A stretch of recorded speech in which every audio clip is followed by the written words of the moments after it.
answer is yes. You know what? I don't care. I don't care about my. I am married. I am legally married. I am legally married. That's about the only way you can really say it. I am legally married, but I am not looking at now at all. I just had a bunch of debacles with my personal life. Yes, it's true. I know it's hard to believe. Somebody that doesn't even know what he's talking about in a relationship, and you know. But yeah, I got nothing right now. Got nothing. Not really looking. You know, trying to find myself and be happy. I'm being serious about that.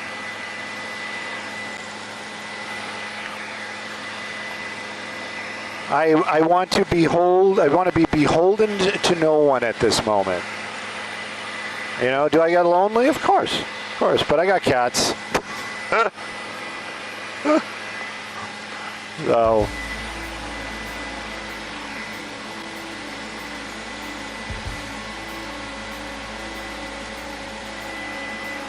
I think all that information's on the internet. Look at all those red cars down there. Good morning. Have you ever been there? Some helicopter pilot in LA just talking about his marriage falling apart. It's too funny. Welcome to the Wake Up America show. Before things get dark, let's make things bright and early. Good morning, pineapples. Good morning, pineapple. Looking very good and very nice. Whoa, look who's in the chat today. Hammer Lagger. Good morning, pineapple.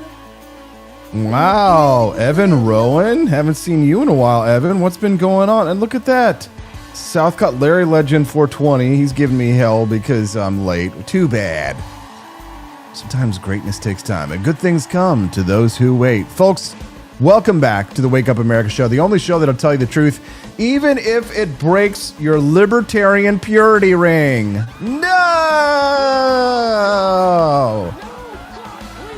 He's a self-identified libertarian that sometimes thinks for himself and says and does things that make libertarians mad, and they call him not a real libertarian. I don't care. I like to think for myself. I'm a libertarian. I'm an Aristotelian, culturally Christian, right? I celebrate Christmas, but, you know, I don't go to church. There's a lot of things about me that may not make sense on first blush. Like, why would you wear a shirt that has pineapples on it, especially when some of those pineapples are upside down? What are you trying to say, AP? You need to back away from the redheads. Welcome to the Wake Up America show. I'm your host, Austin Peterson. We're going to have an absolute blast this morning. Hopefully it won't go nuclear with Joni Rankin, though. It's going to be so hot it might as well be. When uranium kisses plutonium, it makes Joni Rankin. Quest Fanning's here as well, so we can get the show on the road. Good morning to Dace Fan. I always pronounce his name wrong. Glad to have you here. Don't forget to click that like button. Let me ask you, have you ever watched someone you used to respect spiral into full-on geopolitical madness in real time? I mean, you know, like besides Joy Reid. Let me ask you, come on. Seriously. We got a lot of questions for you today. And if you want to answer them and you want a chance of actually me seeing them, because I try to monitor the chat, but sometimes it goes too fast, send us a text at 573-319-1586. That's 573-319-1586. Make sure that you're unlocking that bonus content early and often, because today's the last day of the Wake Up America show this week, because I'm going to be the director. I feel bad because I kind of want this hat that I thought about it too late. I saw this, you know, James Cameron, the director of Aliens and Goes Down to the Bottom of the Sea, Titanic, you know, just an incredible genius human being and filmmaker. Well, he had this hat that he used to wear when he would direct films, and it was like a trucker hat that just said HMFIC, which when you saw him on the film set and he was out filming, he had his director's hat on, HMFIC, which means head motherfucker in charge. Crew of people all descending on Boonville, Missouri this week. I'll be off the next 3 days filming an incredible story about the last successful armed insurrection in American history. And oh my God, am I running out of budget. So please do drop those bonus content Rumble rants Drop them right now so I can feed the actors, and of course, unlock that bonus, sweet bonus content if we hit $75 raised. We've got 2 guests on the Wake Up America show. We're going to hear today at 8 a.m. Central Time from the lovely Camellia, and she's going to talk about something other than Iran, because, God, if you talk about it too long, I run so far away. At 8:30 a.m. Central Time, who are we going to talk to? We're going to speak to Kenny Cody. He's the editor of the magazine I write for, Human Events, which is his first time on the show since he took over as reigning editor. Looking forward to having Kenny Cody on the show this morning at 8:30, and we will run back to the Iran versus Israel conflict, the issue that is dividing MAGA. We've got sort of a MAGA civil war drama playing out like a telenovela in camouflage. Our boy Tucker Carlson, who was kind of once the voice of populist reason, some say, is now crying foul over Trump's complicity in strikes in Iran. The war of words that has escalated between the two men has the president responding in real time thusly. So he's done really a very good job. What was your response to Tucker Carlson criticizing you, saying that you were complicit in the war? I don't know what Tucker Carlson is saying. Let him go get a television network and say it so that people listen. And quickly, that was the president's first shot across the bow at Tucker Carlson. Later, he took to Truth Social to call Tucker Carlson kooky. The president escalated war of words in response to Tucker Carlson going on Steve Bannon's show and saying things like this, thus. Why is this thus and this thusly? I think they canned me from Fox or shut down my show because I criticized Zelensky, and Zelensky's... That's a lie. They canceled you from Fox because you cost them millions of dollars because you kept saying that the election was stolen, and you went after Dominion, and Dominion sued Fox for all of your false claims, and that's why you were fired, not because you said shit about Zelensky. It's close to the owners of the company. It's like, well, how did that happen? Why is Zelensky... I know. I would be so much a better team player if I would just lie for all the elites on the right and just it'd give me all the podcast views if I would just lie to you. But it's the Wake Up America show. It's my show. I got to tell you the truth. Guess who knows? Me. I don't know. I don't understand. There's a lot I don't understand.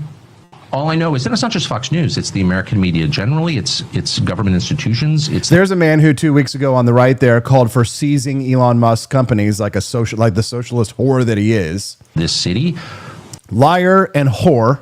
It's the people I used to live next to on Chambridge Road Northwest in D.C. We should listen to their opinions on foreign policy because they're liars and whores on this. And so they're definitely telling the truth on Iran. They are deadly serious on the subject of projection of force abroad. That is the one. They have no sense of humor about it at all.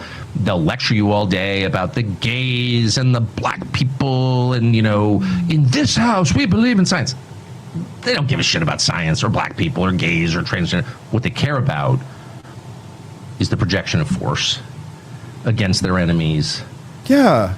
On the other side of the globe. Yeah, on the other side of the globe and here domestically, and yours are the same. I was reminded of this tweet that I saved last night from all these people, so many people having a meltdown.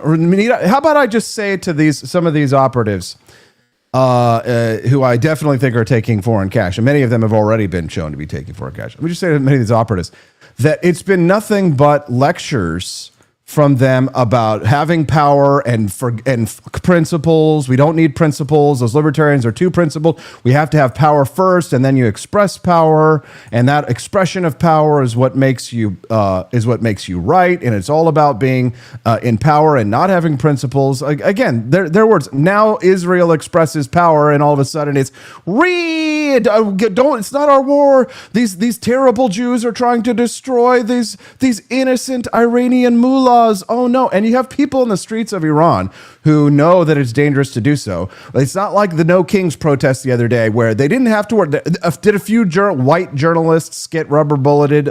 Sure. Did they? Yes. But should it happen? No. What journalists in the United States probably going to be shot by rubber bullets. But did they all go home and nobody's going to get black bagged and go to the FEMA camps because they took out an opinion against Donald Trump? No. In Iran, they might. That's the difference. This is why I don't understand why these fucking retards like Dave Smith and so many others get a platform. People think they're geniuses. It's a stupid person's idea of a smart person. Dave Smith now calling for the impeachment of the president.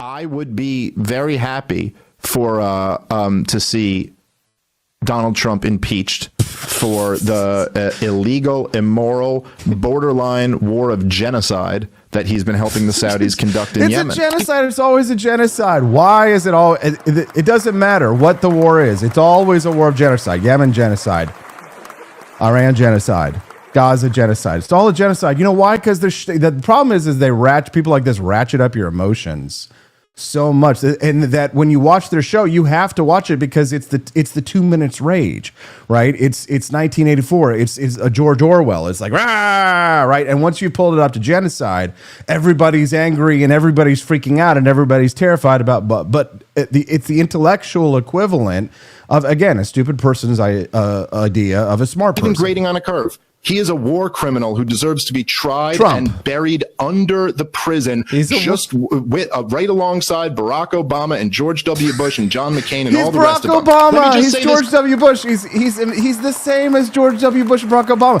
Hasn't even bombed him yet. Actually did the first time. Remember?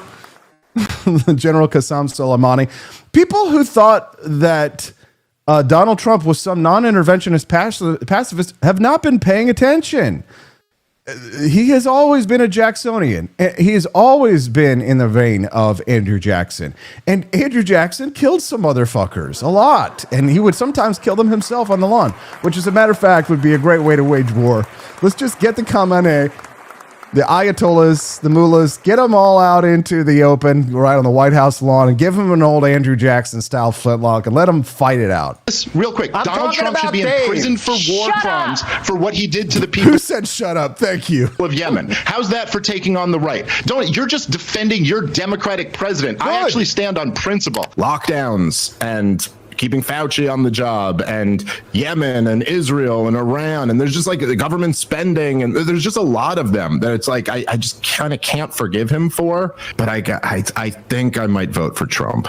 Yeah, Donald Trump. Listen, man, I supported him this last year. I apologize for doing so. It was a bad calculation at the time. It seemed like the right one, but he should be impeached and removed for this one. See, this is what happens when you are captured by ideology, when you have been indoctrinated into a cult. You cannot think outside the box. You are locked in. Essentially, libertarian purism, like any purism of any ideology, it locks you into a set of preordained. It's like Calvinism with Christianity. Like, there is no free will. You don't get to choose. You have to follow the book every time. Who wrote the book? Well, the Father, the Son, and the Holy Rothbard wrote the books, and you have to follow them. But for me, I have come back full circle to the goddess who started it all for me way back in the woods of Virginia, Southern Virginia. Trying to remember Roanoke, Virginia. I spent one summer in Roanoke, Virginia, and a man gave me a book by the name of Atlas Shrugged, and it was the first one that he was telling me all about the capitalist speech at the end by Francisco D'Ancona. He's like, Austin, you seem like you really are into this stuff. You should definitely read this book. I went and climbed up the mountain, I will never forget, and sat for one summer. I sat on the side of a mountain. And I don't know if my buddies may have given me a little reefer at the time. Maybe that's what sealed the libertarian versus objectivists. They still call it reefer. That's what happens when you become a dad, middle-aged dad. And I sat on the side of this beautiful mountain and read Ayn Rand's beautiful epic and started with her there and moved through her books, Why Intellectuals Need Socialism. Oh, excuse me, need capitalism, need philosophy. And now I've come full circle. Now I'm back with Ayn Rand again when looking at foreign policy, when analyzing foreign policy. I don't think of myself as an objectivist, but I definitely think that Ayn Rand had a lot to say about foreign policy. That was correct. And I think that Javier Milei is a real world example of this right now, where if you look at Javier Milei and how he conducts foreign policy, now, you can say it's an apples to oranges comparison between the United States and Argentina, if you like. However, consider for a moment that he is a commander-in-chief tasked with the defense of the citizens of the nation of Argentina. And somehow Javier Milei has ended up pretty much on the opposite side of the views that many American libertarians take when it comes to foreign policy, which I'm sorry to report to you is pants shittingly retarded. Sorry. It is. We have become intellectually inbreds. We are unable to, you can't even, when I give a speech to libertarians, sometimes, and there's a video of it online, when I give a speech to libertarians about how there are around 10 different schools of thought, approximately, in libertarianism. It's like feminism. There's like a dozen different feminisms. There's pan-feminism, anarchist feminism, radical feminism, first, second, third, fourth feminism.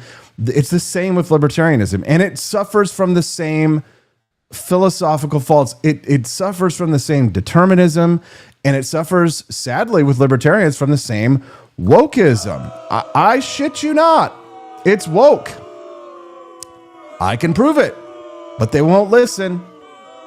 They didn't listen because he told the truth. Now Tucker Carlson is crying complicity in Israel's strikes on Iran. Complicit, Tucker, buddy. What are you doing? You sound like Code Pink on Quaaludes.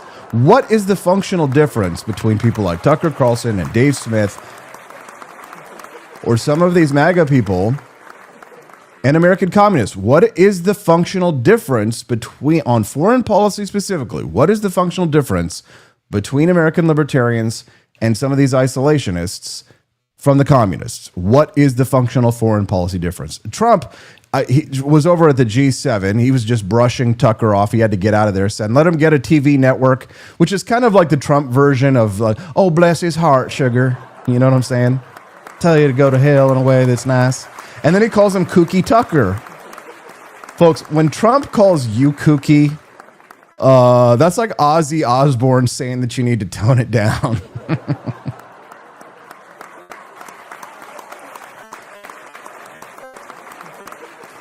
And I know that many of my libertarian friends who love me are like, Austin, no, just repeat my opinions on foreign policy back to me in your voice. No, it's not. It's not going to happen, guys.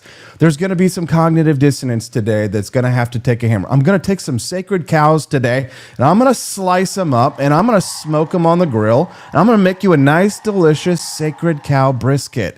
So if you are ready today to have all of your presuppositions challenged, your prejudices, your biases, your bigotry, your bugaboos, your whatever gree you got going on, like oh num shavai. If you're worried that some guy in India is going to put you in a cage, flip you over, and then rip your heart out in some kind of occult ceremony before he lowers you into an active volcano, you need to stay here on the Wake Up America show, because the next hour and a half is going to blow your mind. I'm going to rip your heart out, take a bite before we drop you in the lava of truth, freedom, justice, and, well, damn it, I'm not afraid to say it, the American way. Because I am an American nationalist, and maybe that really is the difference between the anarchists and the nationalists like us. I can't wait to speak to Kenny Cody, because I know he's an American nationalist, and he's for American first. And I didn't know that America first meant you had to be upset when Israel beats the absolute piss out of Iran and Hamas. Bibi Netanyahu might be the most influential prime minister in all of Israeli history. Love or hate the guy, you can't question the fact that the guy has reshaped the Middle East. I mean, Genghis Khan reshaped the world at the time, and now, of course, there are lots of little Khanians out there. As a matter of fact, I think we hired one for the film shoot this week. No, that's Kong.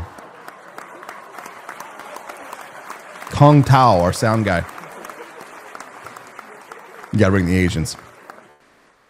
So let's break this down. Not the drama, but what's really going on here. The MAGA movement split on foreign policy was sort of inevitable. It's kind of like people who were saying that Elon Musk and Donald Trump's split was inevitable. You've got the Bannonites, you've got the isolationists, the Fortress America crowd, the Ron Paul diehards who think Pentagon is the Antichrist, and if we just mind our own business, that the Ayatollahs will just bake us all cookies. Many libertarians are like the Film Actors Guild from Team America World Police. Remember Sean Penn? Iraq before Saddam Hussein was like puppies and rainbows, and all the little children ran in the meadows and ate candy, and it was a lovely land with.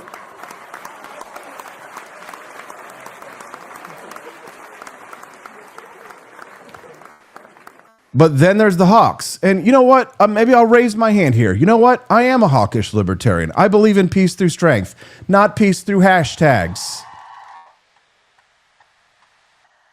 Look, when Israel decides to take out the guys who are literally enriching uranium under mosques, I don't cry about it. I don't clutch pearls over sovereignty. Iran isn't a sovereign nation. It's a hostage situation with a flag. They've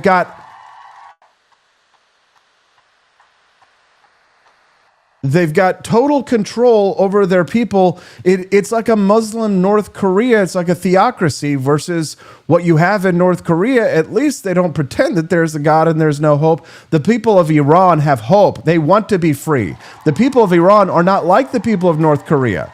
And that's why all these apples to oranges comparisons that I see from so many people comparing Iran to Iraq, completely different countries, completely different stratas of people, completely different history. It's a mistake that you make when you hear someone say, oh, they just want to brown the bomb people in the Middle East.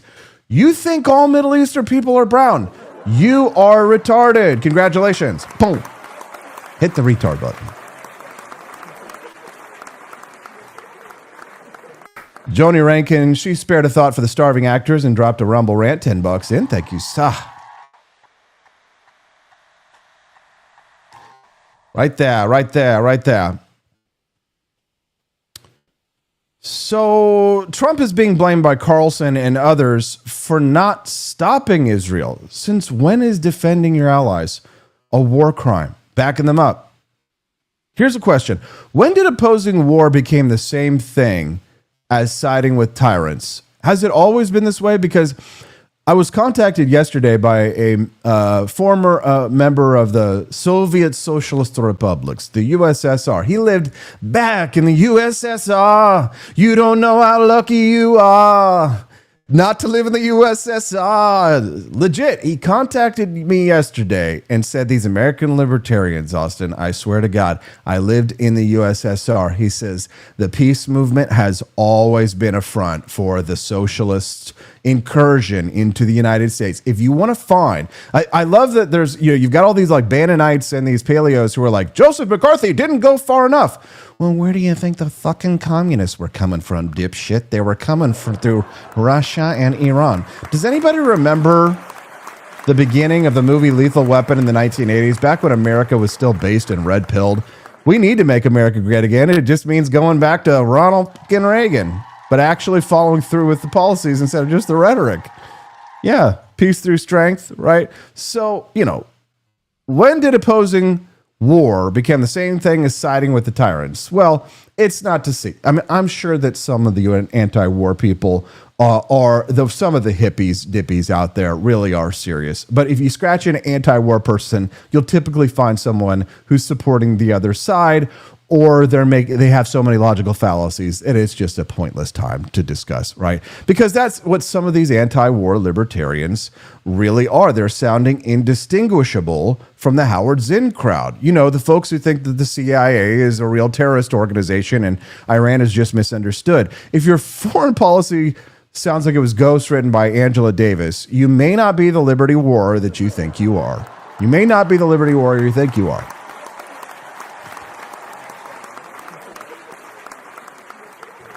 Because let's talk about why U.S. libertarian foreign policy is woke. Yes, I said it. It's woke. This is a woke foreign policy. Libertarians have caught the woke mind virus. It's not just Chase Oliver being gay. It's the foreign policy as well. They've traded the non-aggression principle for the non-confrontation principle. They see Israel as the bully and Iran as the scrappy underdog fighting against the colonizers. They're like Rocky. If Rocky made nuclear bombs and threatened to wipe Philadelphia off the map. Right? This is the same worldview that justifies Hamas rocket attacks because it's an occupation. It's the same lens that Howard Zinn, the most assigned historian, by the way, in American high schools, it's the same lens that Howard Zinn uses. Again, the most assigned historian in American high schools is a stone cold communist, and his foreign policy is entirely indistinguishable from American libertarian foreign policy. Note, I said American. It turns every geopolitical conflict that happens around the world into a Marxist fairy tale. It's the good brown-skinned peasants versus the bad white-skinned colonizers. Does that sound familiar to anyone here? The sweet brown Native Americans living in harmony, in peace with nature. They just cried by the side of the road, and there were puppies and rainbows and kittens, and they never wanted to harm anyone. Oh, it's just, again, it's the same mentality. It's the oppressors versus the oppressed. And it assumes that the quote-unquote oppressed people don't have any agency, that they don't act on their own. Everything is blowback, except, by the way, everybody who's telling me that it's blowback, they also believe that 9/11 is an inside job. Newsflash, motherfuckers. 9/11 cannot be both an inside job and blowback. Think about it. It makes sense if you don't think about it, man. What if it was 9/11 and blowback, man? George Bush worked in tandem with the dancing Israelis, and then they didn't bake 6 million cookies during the Holocaust. You know what I'm saying, man? No. Brown people, the peaceful brown-skinned oppressed, they have agency. They make decisions. They initiate force quite frequently, and it may be in ways that you don't expect. You may not see the bodies on TV. It may not make it here into the West. It may not cross under your purview. But I can assure you that there is a trail of blood left by the Iranian mullahs, and that includes the blood of Americans. And how long must we tolerate such things? Well, again, the circular logic begins. Well, everything that they're doing is only because of what the United States is doing. Again, the poor brown-skinned people who never make a decision based on that what's in their own best interest. I go back to Henry Kissinger. And I remember that when it comes to foreign policy, that every nation is doing what is in its own best interests. You know who called all this 10, 15 years ago? You know who called about libertarians' arch enemy these days? The only guy who's making any sense, it seems, to me, speaking as a libertarian, the minority here in the United States. Here's a guy who's been making sense. When Israel is pushed to the situation it will be pushed to, of having to believe they mean it, and when every bit of jiggery-pokery behind the scenes runs out, and when the UN and distinguished figures have run out of time, and Iran is about to produce its first bomb, Israel will strike. Every single country, including this one, people from our elegant diplomatic service, people from America, everyone will condemn Israel. Yep. Everyone in the Middle East will condemn Israel. And they will go back to their homes and they will say in private, thank God for Israel.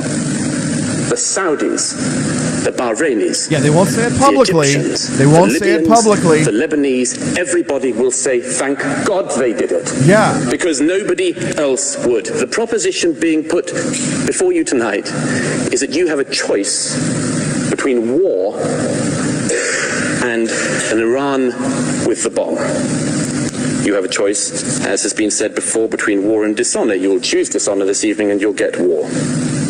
You have the choice between a war with a nuclear Iran or a war at some point with an Iran that is not nuclear, which you stop from ever being nuclear, and hope that in stopping that regime, in embedding itself, you will give the Iranian people the best chance they will have of overthrowing that regime. But as I say, thank God this doesn't rely on you or any Europeans, because you've made the same mistake before. And now, everybody likes to talk about comparing Iran to Israel. They're like, well, learn your mistakes from Israel. Learn the mistakes from Iraq. Learn the mistakes from... Okay, well, Iran is not Iraq. But let me just show you a little video. It's one of the most incredible videos, in my opinion, in military history. It's a little operation. It's a little operation by the name of Opera. This is 2 minutes of your life. They're speaking Hebrew. This is Israel taking out Iraq's nuclear reactors in 1981.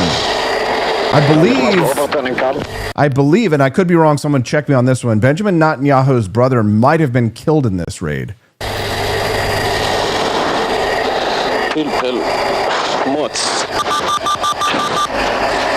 So he's climbing now. He's being shot at by anti-aircraft here. There goes the missile. Boom.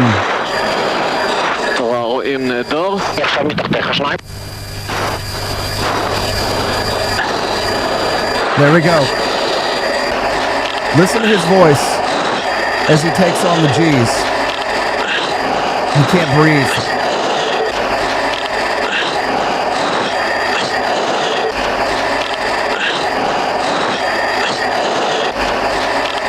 Now look here again. See that right there?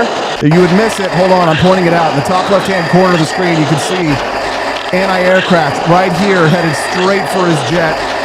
He's got to take evasive maneuvers. Immediately flipping upside down. Right by him goes the missile.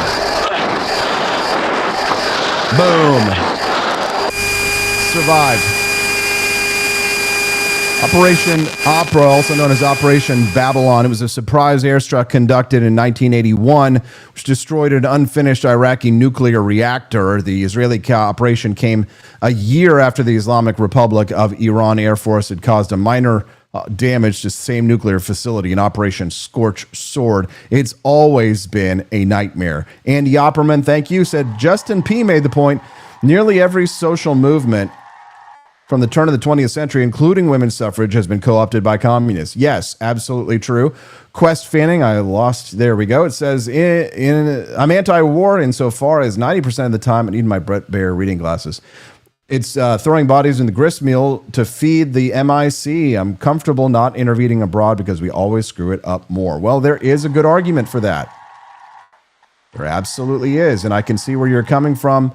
And thank you for the financial support. Looks like we've raised $20, $30, $35 towards the $75 goal. That's pretty damn good. Don't forget that this is the last show for the week. So do us a Flava Flav and drop some Rumble rants or go to forlibertyshop.com. We are getting rid of the earring collection soon, so make sure that you grab those on your way out. Okay. Trump was never an isolationist. He was never a non-interventionist. He consistently has opposed nation building and reckless adventurism, but he's also believed in vigorous defense of American interests, including through military force. As a matter of fact, the White House's account, Rapid Response 47, posted, President Donald Trump has never wavered in his stance that Iran cannot be allowed to have a nuclear weapon, a pledge he has made repeatedly, both in office and on the campaign trail. Here are only a few examples. And that was a license for them to make nuclear weapons. And you cannot let Iran have a nuclear weapon. You cannot let it happen because bad things will happen if that happens. And that was a license for them. That's one. For everybody. Everybody stopped. They were ready to make a deal. We would have made a deal that was great for everybody. No nuclear weapons. You can't give them nuclear weapons. Now they're going to have a nuclear weapon. Everybody stopped. Don't let Iran have nuclear weapons. That's my only thing I have to tell you today. Don't let them have it. They would have never had them, including Iran. They can't have a nuclear weapon. That's all. They can't have nuclear weapons. Deal with them. No nuclear weapons. You can't have nuclear weapons. Nuclear weapons are the single greatest threat to this world, to the whole world. And Viktor Orban understands that, and some others do too. Nuclear weapon. I just don't want him to have a nuclear weapon. Not have a nuclear weapon. That was the only Iran to have a nuclear weapon. I said, you can't let Iran have nuclear. Iran cannot have a nuclear. We have a very hostile country that wants nuclear weapons. Can't let that happen. The thing is, Iran can't have a nuclear weapon. That was my main thing. The deal was a simple deal. Iran should not have a nuclear weapon. They should have never been in a position where they could have had. It's very simple. They can't have a nuclear weapon. You cannot let Iran have a nuclear weapon with Iran. Iran can't have a nuclear weapon. It's very. Hope nope, we're going to be friendly, but they can't have a nuclear weapon. They can't have a nuclear weapon. And we were all set to make sure that they don't have a nuclear weapon, because once they do, it's a whole different world. I'm not looking to hurt them. I want them to be great. Let them be happy and good. But they can't have a nuclear weapon. And now they're very close to having one. And it's very dangerous for the world. Very dangerous for the world. I mean, I want them to be a strong country. I just don't want them to have a nuclear weapon. It's very dangerous to be talking about impacting you don't want nuclear facilities. You can't let them have a nuclear weapon. You have to understand, I didn't want much. All I wanted is you can never have a nuclear weapon. I didn't want much. I wanted Iran to be very successful. I just don't want them to have a nuclear weapon. Right. Because that's the real threat. All I wanted was Iran can't have a nuclear weapon. And I would have been very good to Iran. They had to have one thing: no nuclear weapons. You can't have nuclear. Iran can't have a nuclear weapon. Nuclear weapons. Next, sir, this is a national security presidential memorandum. Everyone thinks Israel, with our help or our approval. And on and on and on, ad infinitum. So I voted for this. Remember when they were crushing the boot on my neck about the tariffs, and I was over there to say, don't be a panikin. Well, guys, maybe you should take some of your own advice, MAGA. Don't be a panikin. It's all just a ploy to get an Iranian deal here. I'm just tired of libertarians treating every foreign policy debate like it's the plot of Les Miserables. Sometimes the man in the uniform isn't the villain. Sometimes the mullah is. Now, let me take you back. 20 years ago, I was a wide-eyed, Ron Paul reading, Rothbard-loving libertarian. I was so anti-war, I practically opposed the War of 1812 retroactively. Arr. In 1814, we took a little trip down to Louisiana to the mighty Mississippi. We fired our guns, but the British kept it coming. No, you warmongering. Andrew Jackson, the warmongering status. There wasn't as many as there was the day before. In 1814, nobody? God damn, I am getting old. All right, 20 years ago, I thought any foreign entanglement at all, that was a trap. And if we just stopped drone bombing goat herders, the world would love us again like they did when Reagan was president. But something always bugged me, and it was Ayn Rand. Now, Rand wasn't a libertarian. In fact, I was shocked and saddened to learn that she hated us. She hated libertarians. She called us the hippies of the right. And she was right. She was right. She supported Israel openly. That is taboo in libertarian circles. She said, quote, when you have civilized men fighting savages, you support the civilized men. That's it. That's the tweet. Thank you for coming to my TED Talk. You see, Ayn Rand understood something that many libertarians don't, that civilization is fragile, and defending it sometimes means using force, not to conquer, but to survive. She once said, any free country has the right to invade any dictatorship for the sake of its own defense. Now, I don't go that far. I believe in restraint, but I no longer believe in pacifism dressed up as principle. Ayn Rand believed in moral clarity. She believed you pick a side, and if your side is freedom, then you fight like hell for it. That's what brought me full circle. Now, let me ask you this. If Ayn Rand were alive today, and she saw Israel striking nuclear sites in Iran, would she clutch her pearls and cry, oppression? Would she say, let's not, in a Russian accent, let us not escalate? No, she'd say, good, about time. That's what she would say. Warmonger, neocon. What if Israel are actually the oppressed and the 27 Arab nations that hate them and wish them to be dead, what if they're actually the oppressors? Think about it. Oh, I'm sorry. Offense, but it sounds like some fucking commie gobbledygook. Should we let Tucker Carlson gaslight an entire movement into believing that defending Israel is an act of warmongering? Absolutely not. No. No. No, we should not. But should we back our allies when they take out a regime that shouts death to America? Yes, sure. Why not? Look at the people in Iran right here. Here's the video of them burning pictures of the Ayatollah. These are people, this is a real no. You want to talk about a No Kings protest? There's the No Kings protest right there. Guess what? These people are going to be hanged. Have you seen the mass public executions that happened on the streets of Iran? Look at this. These guys are taking a huge risk. They could be seized and killed at any moment. They could be gunned down in the street for this. They have no freedoms.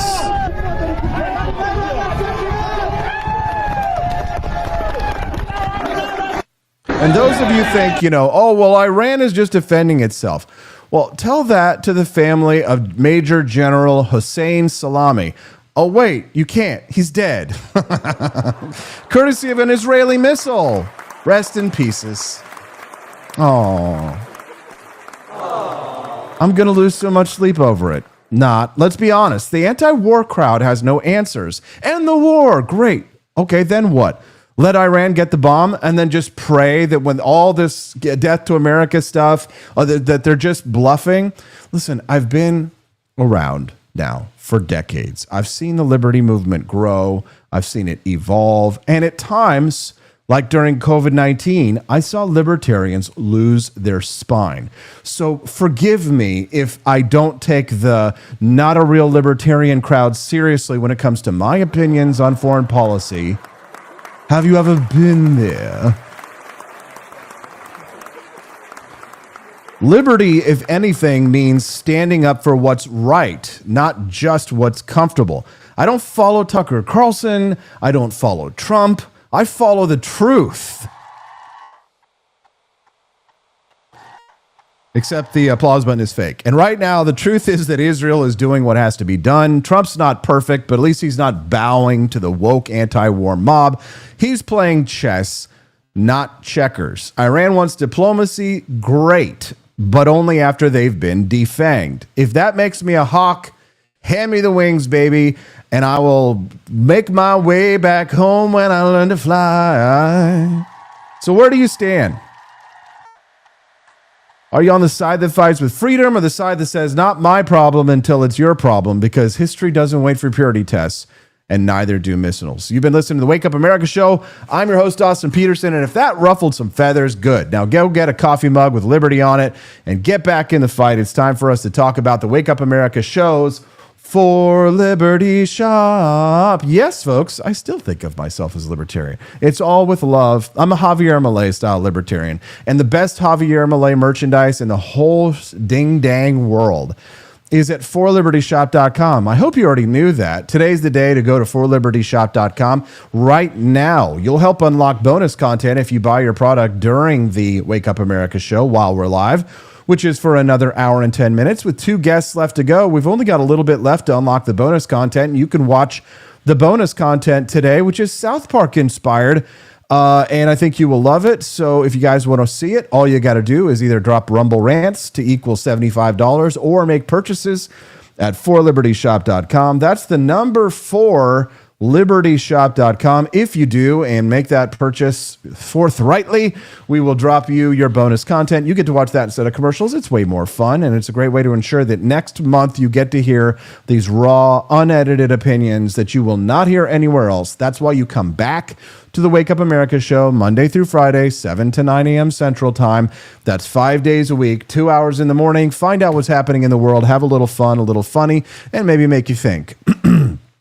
Buy a box of our Founding Flavors coffee. Franklin's Electric Elixir right now is a top seller, but the number one and the one I'm drinking today, Thomas's Jeffersonian Java. It is so delicious. Hold on, can you hear me?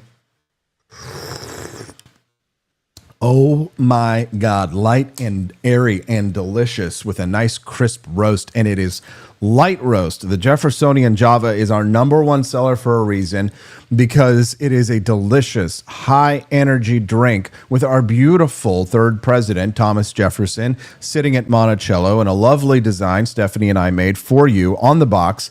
You will be proud to own and to drink Founding Flavors Coffee at 4libertyshop.com. That's the number 4libertyshop.com. Head on over to 4libertyshop.com, buy a box of coffee, unlock the bonus content, and you get to watch that instead of something else. We'll have Camellia Peterson here in 10 minutes, or about 9, maybe just 2 shakes of a lamb tail. We will have to go to commercials if we don't unlock the bonus content, which we're at like $40 raised towards the $75 goal. So 4 or 5, 6, 7, we're at like $35 away. That's not too much. If you buy a couple of boxes of coffee, you'll hit that. Don't forget that we have our sale going on with our towels, specifically the Gulf of America beach towels. The Gulf of America beach towels are buy one, get one, 25% off with the code GULF25. That's GULF, GULF25. If you put 2 towels, Gulf of America towels, into your cart right now, you'll be able to see the price. Remember, shipping is free, and get 25% off with that code GULF25. That's GULF, GULF25 over at 4libertyshop.com. Would you guys like to go to a commercial break? I don't think so.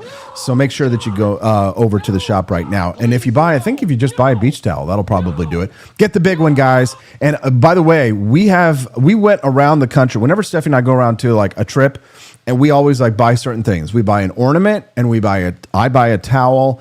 And there's like one other like type of thing, magnets, that we always buy wherever we go to bring back home and, put them up on our fridge and remember our trips from the past. Well, I got a Key West towel in Key West, and it's a beautiful big black towel with like the Key West sign on it. And we were comparing it when we went to the pool the other day to our Gulf of America beach towel. I think I had the shark, the great white U.S. flag shark.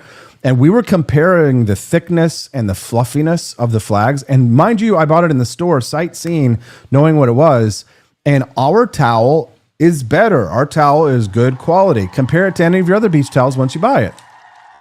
Speaking of things, Stephanie and I are thinking about taking a few days and going down to the beach after the shoot is over this week. I can't wait to film the Battle of Athens and then start to put together to show you what we can do with this fully operational, I won't say Death Star, this fully operational production company. The 4 Liberty Network is 4 shows. It's mini documentaries that you watch in the morning when you unlock the bonus content. It's full-length documentaries that we shoot with a cast and crew of a couple of dozen people in Boonville, Missouri, with fake machine guns and a little spit and a little love from Andy Opperman. We've got a fantastic show for you today. You don't want to miss a single minute. Make sure that you unlock that bonus content, because I won't have time to beg while we go to our guests and see in the chat that we are getting close, but we're not quite there, which means it is time. It is time for a little bonus content. Here in the Iranian State TV studio, they're having a bad day. صدای متجاوز به خاک وطن، صدای متجاوز به صدای حق و حقیقت است. آنچه که ملاحظه کردید، صدایی که شنیدید، فضای غبارآلوده استودیو. Run, bitch!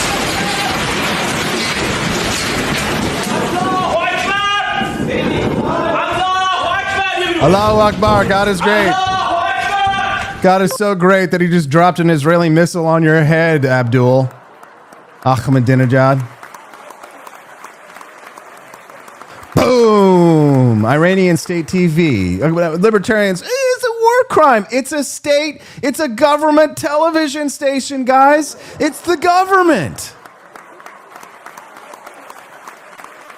Sure, the civilians should be saved, but government television stations? Imagine how you would feel, guys, if Donald Trump bombed NPR.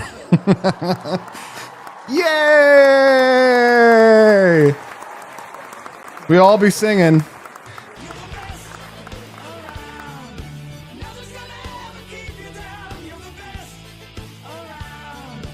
Nothing's gonna ever keep you down. You're the best around. Nothing. You're the best around. Nothing's gonna ever keep you down. Brother, can we ask you your stance on Palestine? On what? On Palestine. On Palestine? Yeah. So, this is my personal opinion. Yes, that's all we ask for, brother. So I've been deployed. I've been in the Middle East and all that stuff.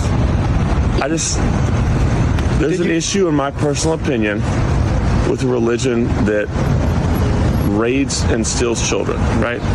Is that the Jewish religion, the Christian religion, or which religion are you talking about, bro?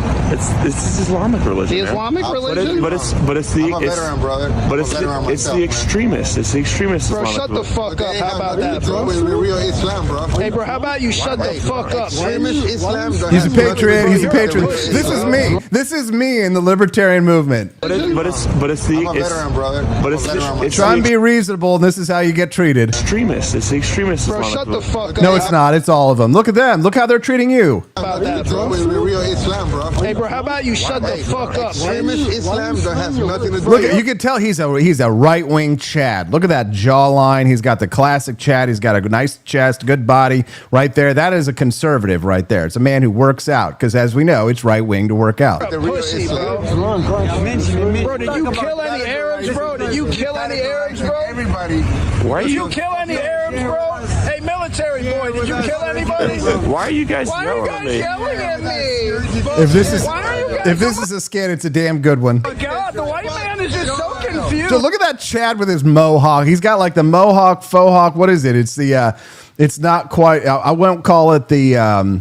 He's just so confused. It's not a mullet because it's not long enough in the back. Share with us here. He's so confused. Share with us. No. You know, we have a right to defend ourselves. You know that, right? Dude, stop crying, bro. He's a veteran. Listen, man. How do you know you need a bar? How do you know you need a bar? How do you know you need a bar? The way the audio has been recorded makes me think that this might be a little bit sus. JJ4884 over in the chat dropped $10 in the tip jar. Wow, very generous, sir. Thank you.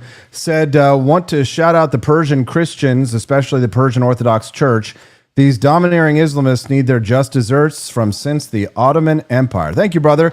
I think we're only $10 away from unlocking the bonus content. So here's what I'll do.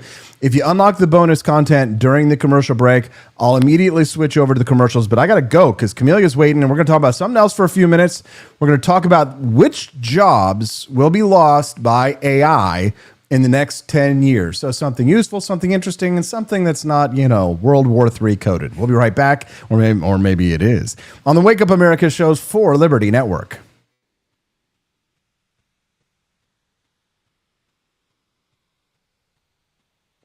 When the Founding Fathers dreamed of liberty, they forgot one thing: coffee. Introducing Founding Flavors Coffee, the brew that built America, and the brew that's fueling a new revolution, one kitchen at a time. Small batch roasted, Patriot approved, and disappearing faster than a red coat at Yorktown. Don't get left behind, soldier. Real patriots are starting their mornings with Founding Flavors. And trust us, freedom tastes better with a fresh cup in your hand. Stop drinking those tyrant brews who take your money and don't support your values. Stocks are limited, demand is booming, and your morning deserves a taste of liberty. Order now at forlibertyshop.com before the next shipment gets signed, sealed, and sold out. Founding Flavors Coffee, the official brew of morning rebellions everywhere. Get yours at forlibertyshop.com.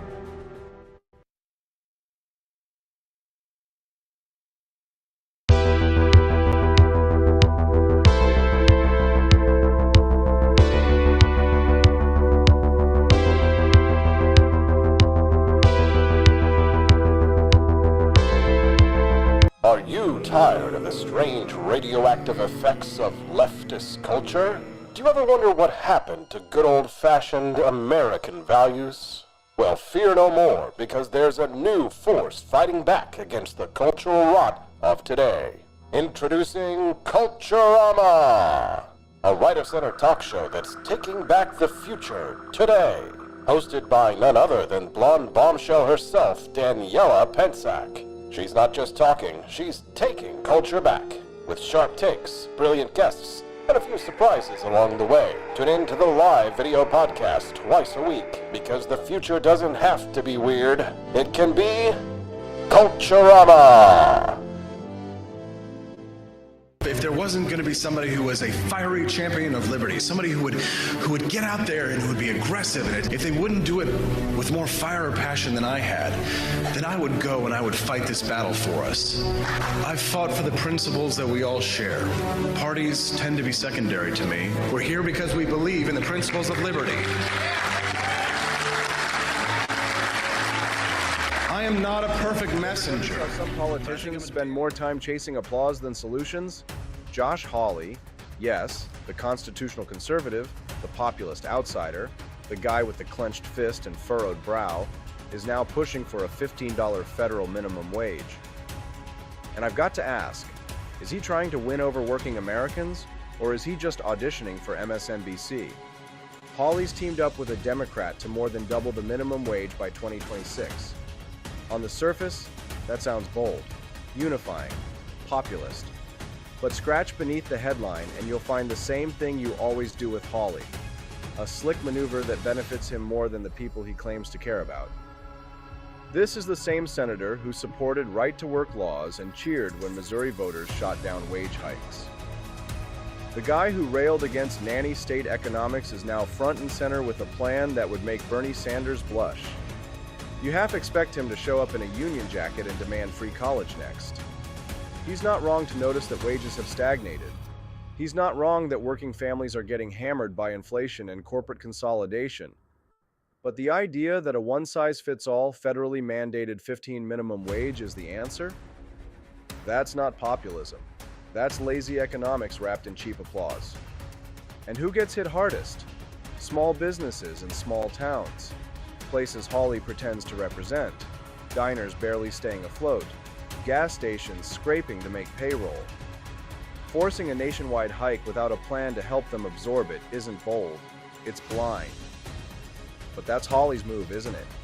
He puts on the man of the people mask, but his record is a carousel of contradictions. One day he's bashing big tech, the next he's pitching government regulations that would make progressives swoon. He talks like a constitutionalist, votes like a central planner, and grins like a guy always 2 years out from announcing a presidential run. He's flirted with Sanders-style economics before, floating direct cash subsidies to low-wage workers instead of wage hikes, welfare with a bow tie.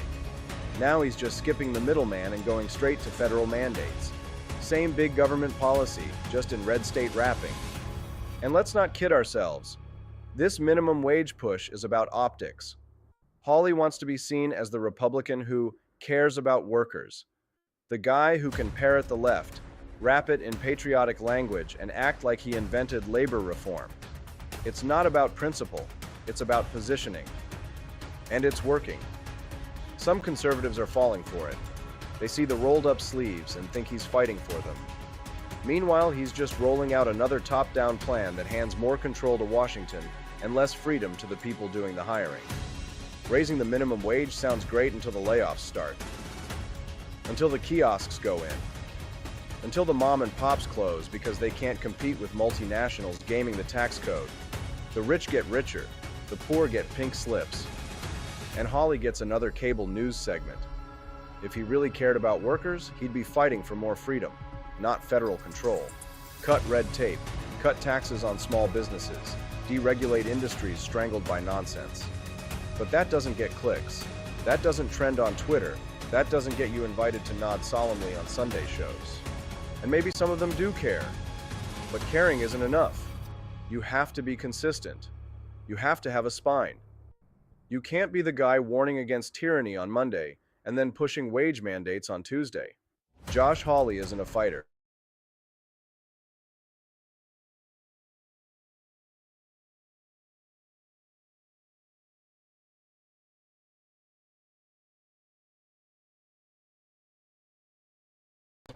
Josh Hawley, yes, the constitutional conservative, the populist outsider, working.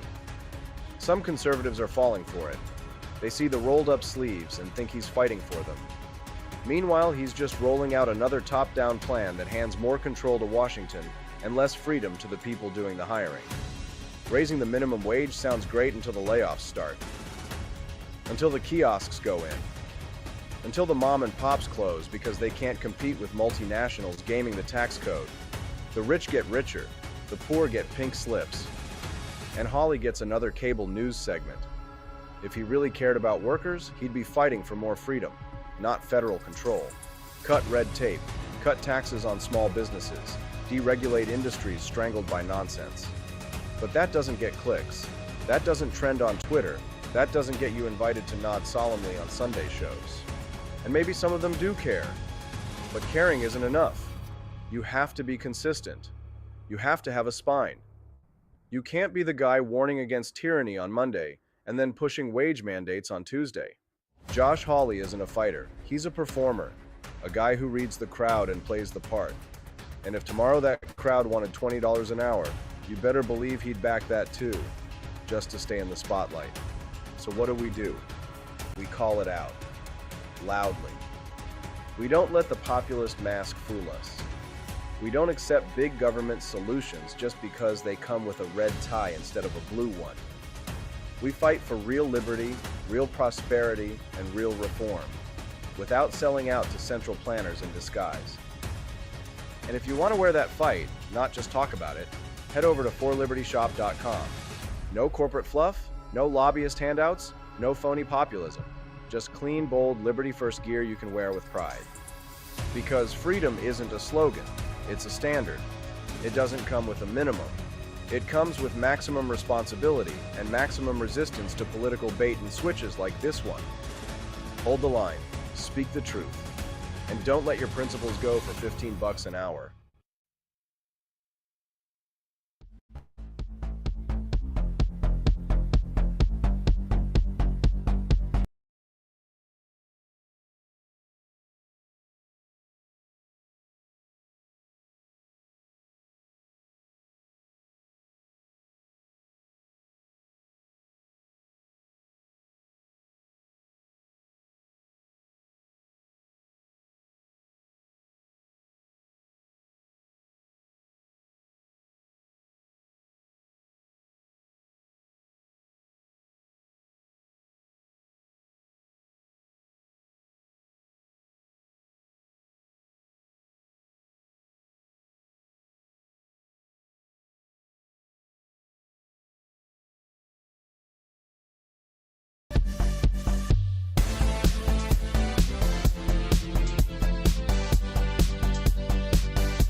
Welcome back to the Wake Up America show. Sorry, I had a little technical difficulties there, but thankfully, because I've got the fiber optics over here, I can fix it very fast. So we're back, streaming live. Hopefully we didn't lose some of the feeds over on the other platforms, but I know many of you are going to still be here with us over at rumble.com/AP for Liberty. Yep, looks like we're still up over on X. If you are watching the Wake Up America show over on X or on YouTube or Facebook or wherever else, you really ought to join us live at rumble.com/AP for Liberty. Rumble.com/AP for Liberty. We are a Rumble community first. We'd love to have you be a regular guest. So make sure you click the like button and then the follow button. You'll get a notification every time we go live, every Monday through Friday from 7 to 9 a.m. Central Time. That's the Wake Up America show schedule. President Trump calls Tucker Carlson kooky.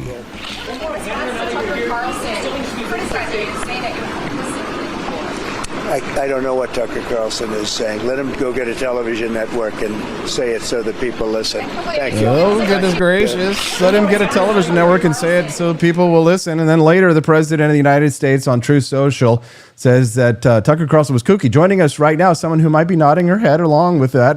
Her name is Camelia Peterson. We'll talk to her about that, and then we'll move on to another topic. Hi, CJ. Good morning.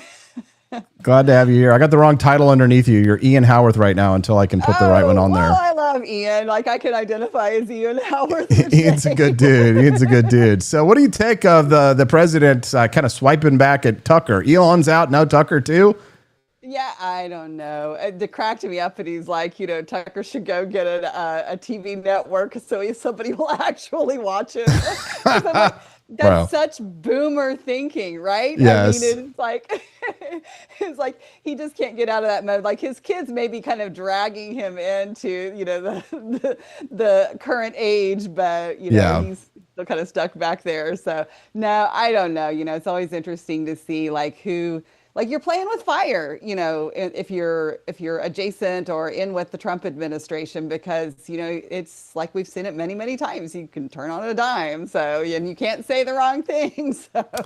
Yeah, you kind of have to toe the line. It's interesting to see, though, on this issue how it's really divided the MAGA base. The question of Iran and Israel and the libertarians as well. I mean, there's a lot of angry libertarians who supported him, and because they thought that he's anti-war. But I mean, I played clip after clip earlier. I mean, he's always, it's like the people who told me to Austin, too bad about your shoe business because he was always for tariffs.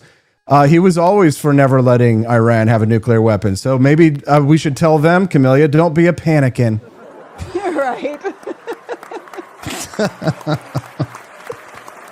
No, that is, and I do think that, there was so much talk about no more endless wars, and, he did talk a lot about that too. So I think, people hear what they want to hear. It's the same thing as it's always been with the issue of abortion. Like, there were a lot of people that projected their at conception pro-life beliefs onto him when he's always been an exceptions, 12, 15 week, that's always been his stance, but people didn't want to believe that. And I think it's the same case here as well. Yeah, good point. Good point, Camelia. That's why we have her on. Just reasonable CJ. Straightforward, sweet, reasonable CJ. You can send us a text at 573-319-1586 is the text line. If you have a question for me or for CJ, I'd love to hear it. Again, 573-319-1586. That's the text line, and we'll be grateful to hear from you, and we'll answer any questions that you may have, okay? Camelia, let's talk about something that's not Iran. Let's Iran so far away from that topic and talk about something that it really does impact the lives of people who are here in the United States. Talk about America first. The AI apocalypse, or maybe this is kind of just an evolution. I wonder what your thoughts are on this article that I shared to you. Jeffrey Hinton, he's the so-called godfather of AI, is out there saying AI is going to replace everybody in white-collar jobs. Paralegals, gone. Call centers, toast. And the safest bet for job security is plumbing. So, Camelia, you worked in politics. You do a lot of what most people would call intellectual labor. So are you feeling an existential chill down your spine yet? Not yet. And I will say this, I do think, and you've always been ahead of the curve when it comes to utilizing new tech. And so, and I'm always a little bit behind the curve. I am, people kind of have to drag me along. I love it. I love the technological advancements, and I think we need to embrace those. And I think, honestly, it's been a downfall or a downside, like a weakness on the right, that we don't embrace those advancements sooner, and utilize them. Same with the arts, because we need people to use them for good and get people into the positions that we need to be able to not control those things, but make sure they don't get used in a bad way and regulated in such a way that then it's completely out of our hands. But I do think, I just posted on this the other day, that it does annoy me when somebody just clearly like does something, just plugs something into ChatGPT and then sends it, whether it's in an email or whether it's in an event description or whatever it is. And it's just so obvious because AI is just not really to a point where it's human. You know what I'm saying? We all have just very individual differences in how we communicate. And there's not a single one of us that sounds the same, even if we are, educated similarly, raised, similarly. It doesn't matter. There's always some differences there. And so the AI always comes out with that very used cars salesman, like canned sound to it, right? So I think that, and that kind of drives me crazy because I think if you utilize it in a lot of the sense, you have to either be very, very good at your inputs, or you have to do some tweaking after the fact to humanize it, so to speak. So I don't know. You are much more well versed in that than I am, but I do think that we either jump on the train or get left behind. And I was telling you right before we came on the air that just this last week, so I ran into somebody who has done a lot of work in the education choice space. And his name is Rob Blevins. He's out of Springfield. And so he's done just an enormous amount of great work. And he has a brother who has his own AI platform called Taffy Tree. And so he's like on the cutting edge of all of these things. So Rob Blevins' latest project is creating an institute that will create standards for AI instruction in schools because nobody's doing that. And we have kids going to school who are not learning this. And when you talk about global competition, like American students will be left behind if we are not teaching them these things, how to use AI properly and well, if we are not teaching them those things very quickly. And things are changing so fast that, when you talk about our antiquated public school system and how just like you get tied down in bureaucracy and you can't innovate and you're not nimble, right? So I think it's very exciting that some of these advancements are being made, but I love what people like Rob Blevins are doing because like we have to be able to equip our kids and equip our teachers. Like there's right now teachers are all individually like trying to figure out like what do you do? How do I learn? How do I control for how kids are, using this to cheat on their papers in class or whatever, right? So everybody's just kind of doing the best they can and it's just a hodgepodge and it's not effective. So anyway, but yes, I do think that there will be a lot of things that will go by the wayside and the trade jobs become even more important because you can't just have somebody come in and, fix your heat and air or your, I think the concern though is it fair to say that AI could create a new aristocracy of knowledge workers with the rest of us reduced to caretakers and couriers, right? Where, if you have elite Ivy League skills, you survive. Everyone else needs to start soldering pipes. I guess the answer to that is when you say like Ivy League skills, like the thing is right now, like this is like, it's accessible to everyone. If you have the internet, like you can avail yourself of that and become educated on how to use this. Like I think there will increasingly be more opportunities for that, but it is, it's totally, it almost creates a scenario.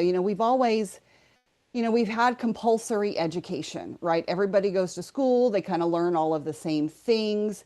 And, things weren't changing that quickly. And so I think we're at a crossroads here where our technology is advancing so quickly that it's so difficult to keep up with that we can't rely, it requires a lot more individual responsibility, both on adults and on parents, to make sure that their kids are getting educated in a way that they can be competitive.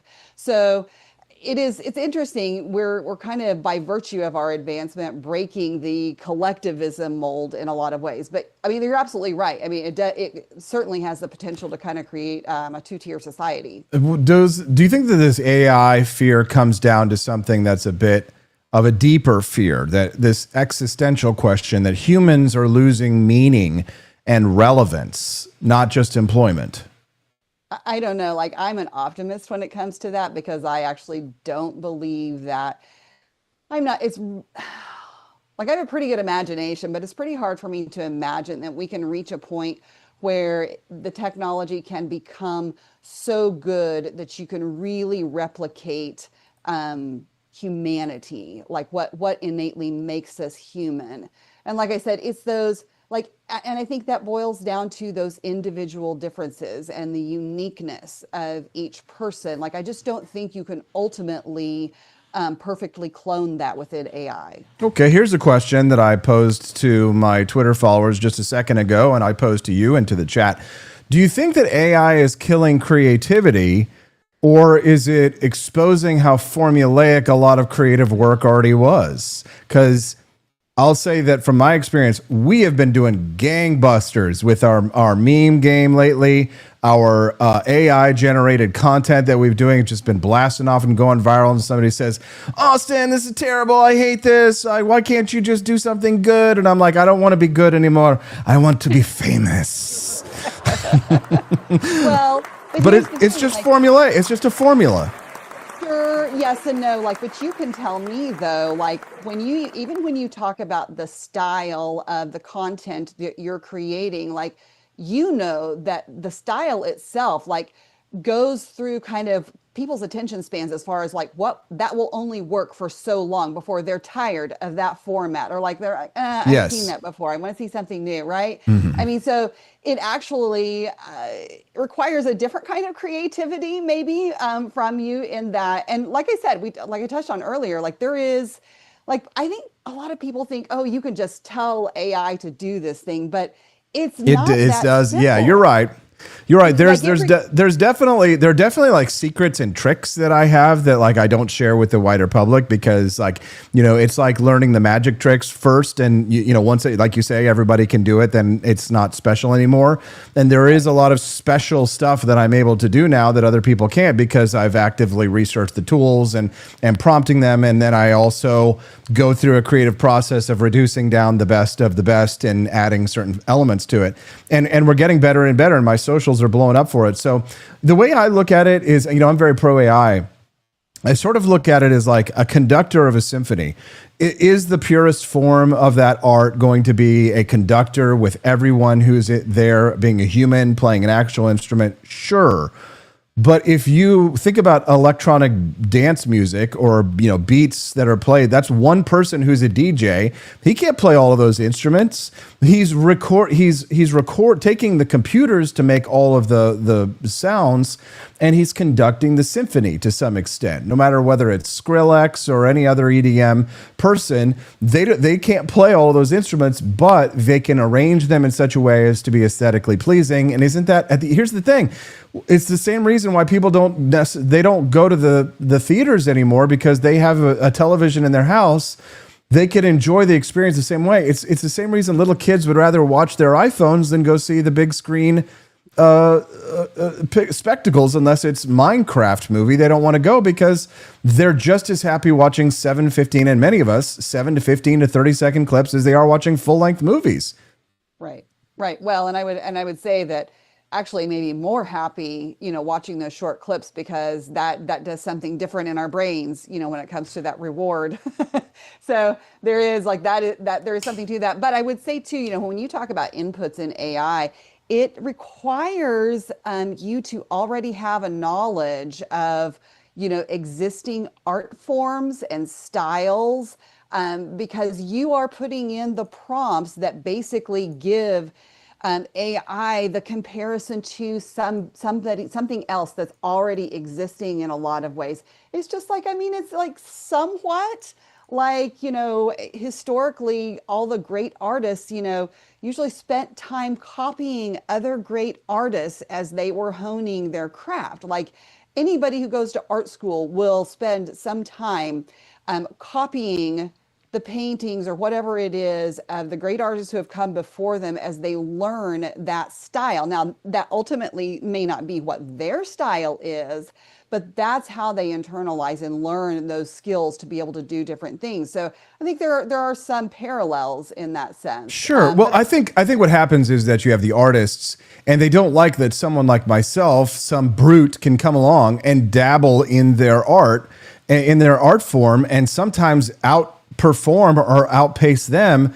Because you know what's sad is that what I've realized in my life about I've seen many great artists wither on the vine and die from a million voice lessons and never, went to an audition and didn't, never made it on Broadway because they never really tried. But the people who learned how to sell their art, learned how to market their art, learned how to do the business side of their art, they were the ones who survived. And let's be real, let's be frank, let's be honest.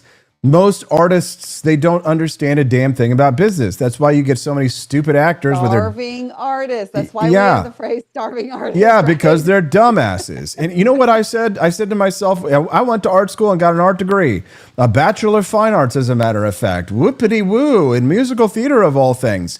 But you know what I said to myself? I was not ever going to be a broke bitch, and I survived. Well, and thrived. How many, just famous priceless works of art now were created by artists who were not appreciated until after they died. Like, sure. Would I rather right? Would I rather have the legacy of Van Gogh, or would I rather have in this side of the mortal coil? Would I rather have the ability to provide for my family and not slice my ear off and have mental illness and all that kind of shit?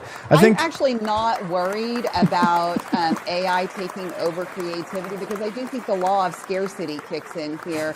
And that the actually human created, works are more valuable now, and they become the novelty.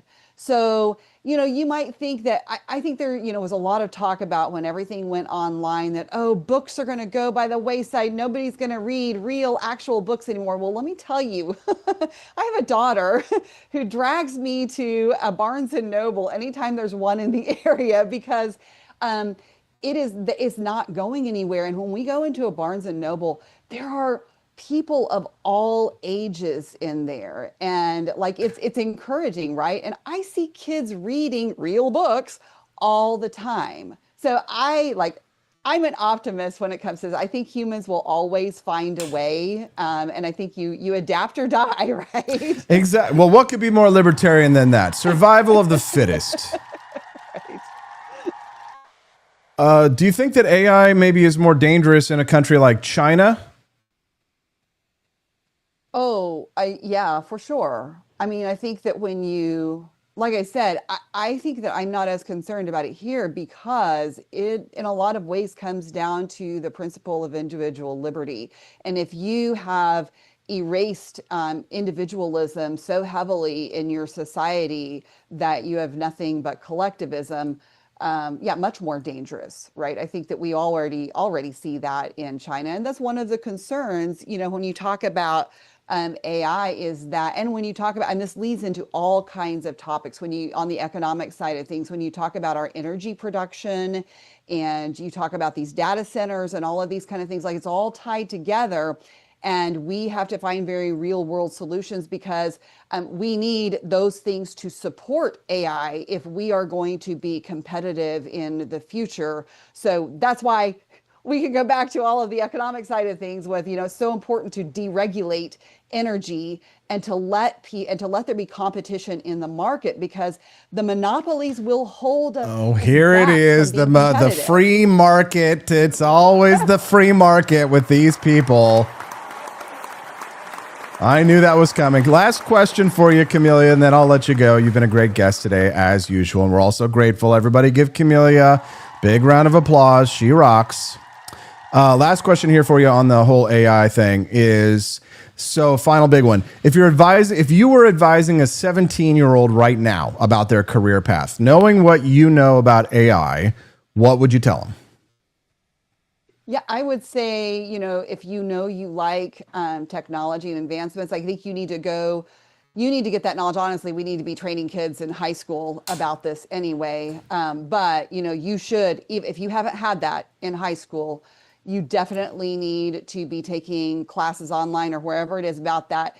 If you don't think that you are going to be, if technology is not your thing, then you need to be in the service industry, or you need to be in the trade industry where with things that are not going to go anywhere. Like, we will, in most things, whether it's healthcare or whether it's in repairs or, even things like, think about this, but service industry, even things like event planning and things like that. We will always do those sort of things. So there's always going to be a need there. But yeah, I mean, I'd say you do yourself a lot of harm if you don't pursue, learning all of the ins and outs of AI, because I think even when you're talking trade schools, there will absolutely be AI elements even within that. So it doesn't matter what you go into, you've got to have that foundation anymore.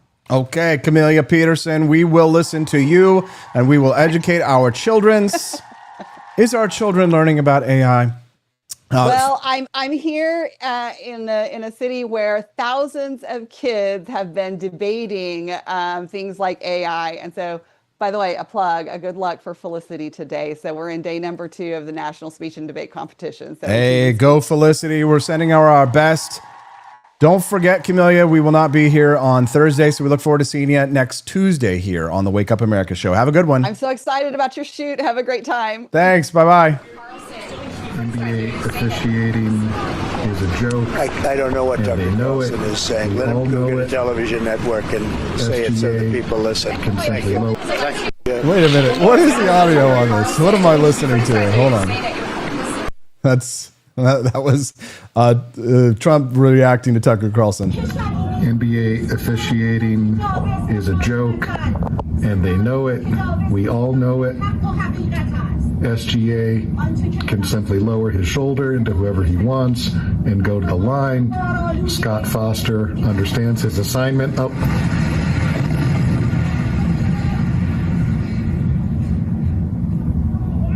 The Zionist Adam Silver is responsible for this.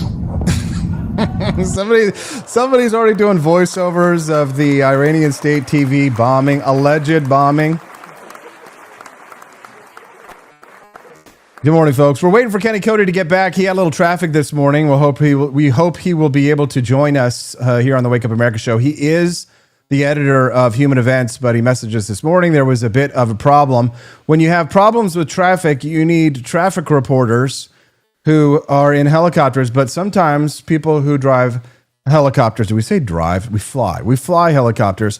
Sometimes they have emotional problems that make even them have bad days while they're doing their jobs.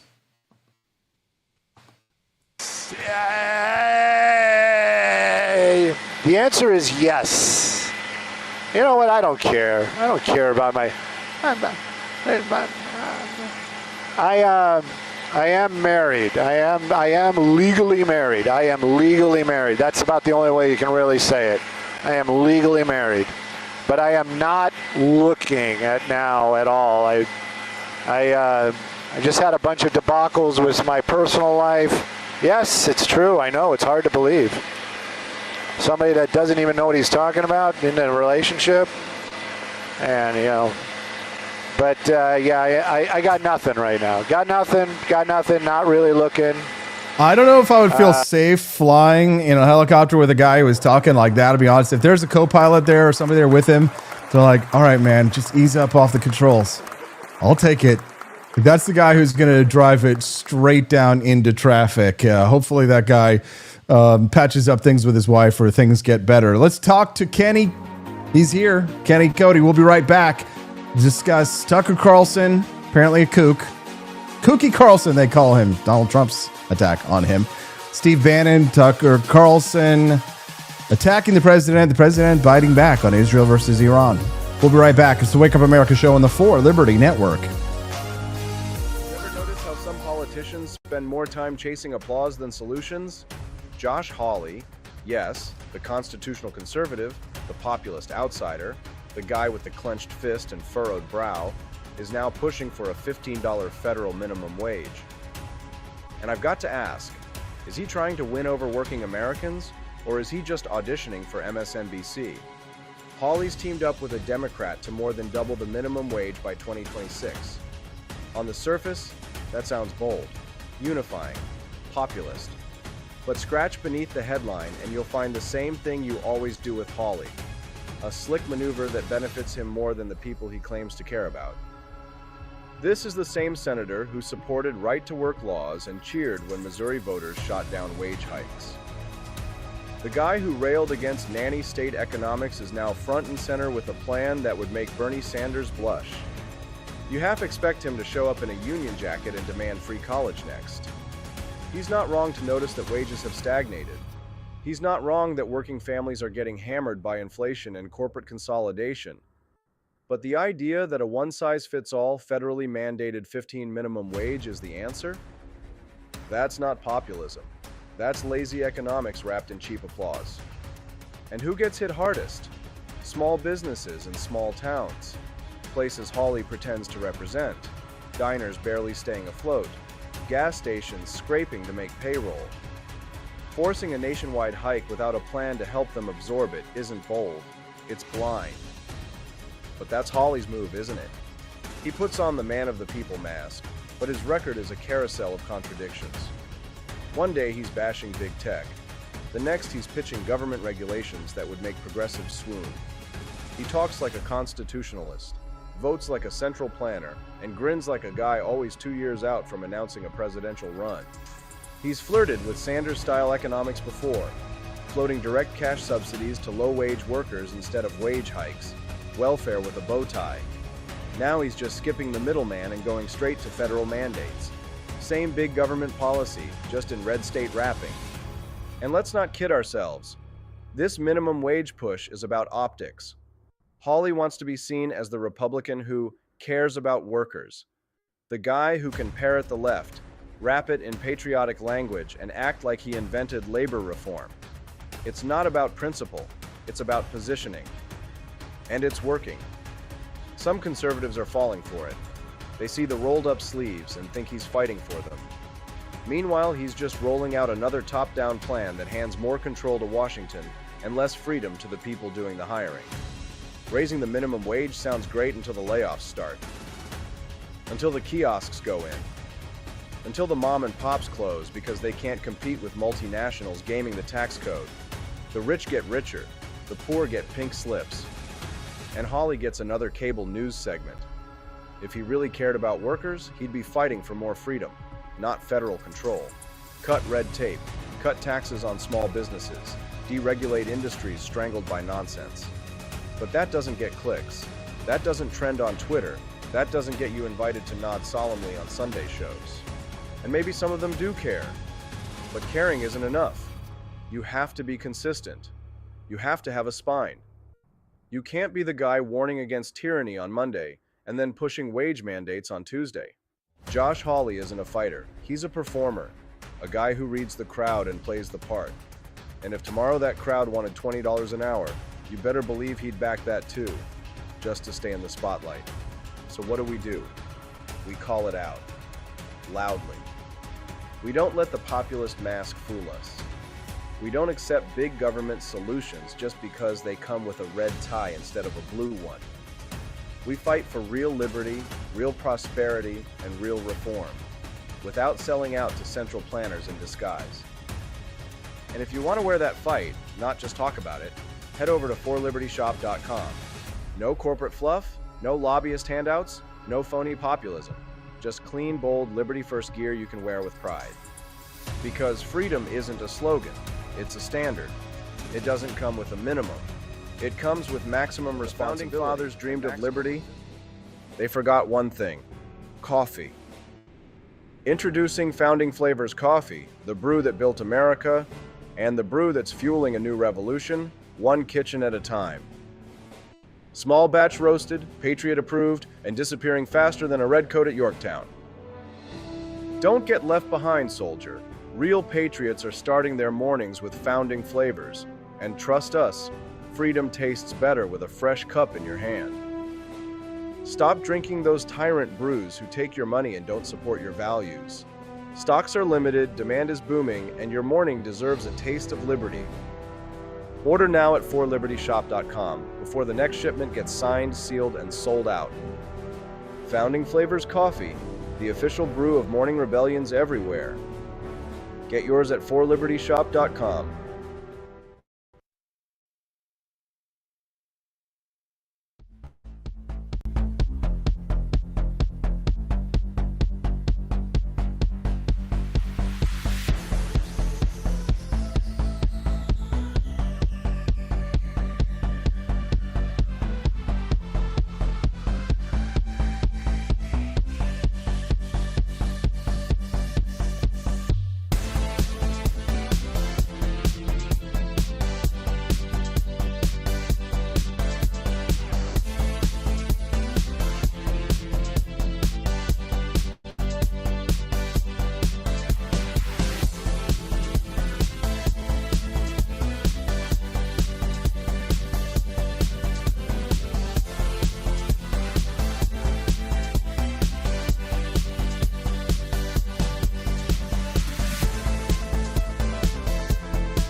you tired of the strange radioactive effects of leftist culture?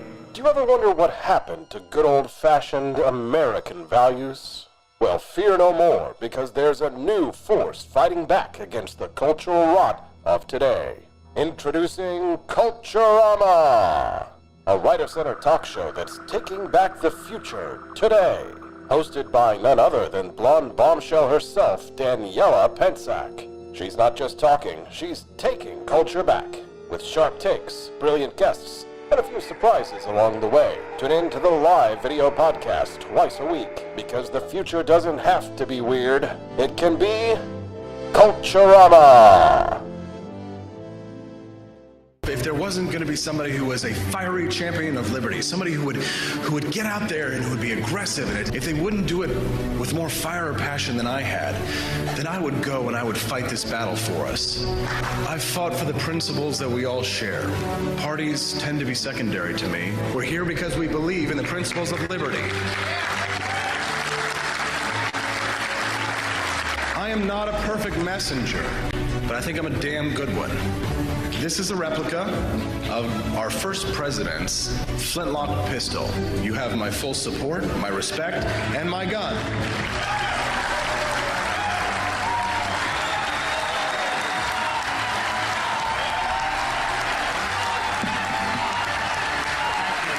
I think that the heart of my philosophy is much more libertarianism than well, that's the fashionable word these days, I guess. Have you heard any signals or seen any messages from intermediaries that Iran wishes to de-escalate the conflict?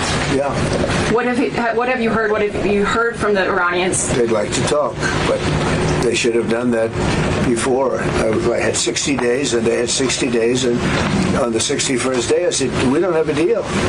They have to make a deal, and it's painful for both parties, but I'd say Iran is not winning this war, and they should talk, and they should talk immediately. Woo, President Trump, don't bluff. Good morning. Rise and freedom. I'm Austin Peterson. You're watching and listening to the Wake Up America show on the 4 Liberty Network. Obama had a red line, and Middle Eastern countries just walked all over it. Donald Trump sets a red line, and well, you better say goodbye to the leadership of the Iranian Revolutionary Guard. Donald Trump don't play. He's even willing to go after many of the biggest supporters in his own base on an issue that he's said for years that he doesn't think that Iran should have a nuclear weapon. You know, when I was complaining about the tariffs, everyone was like, Austin, don't be a panicking. So, you know, maybe I can just use that logic again to say, hey guys, calm down. Don't be a panicking. Let's trust Donald Trump on this. My next guest, I think, might say something similar. He's the opinion editor for Human Events Magazine. Kenny Cody joining us live right now. My editor. Kennedy, good morning, sir. Kenny, nice to see you.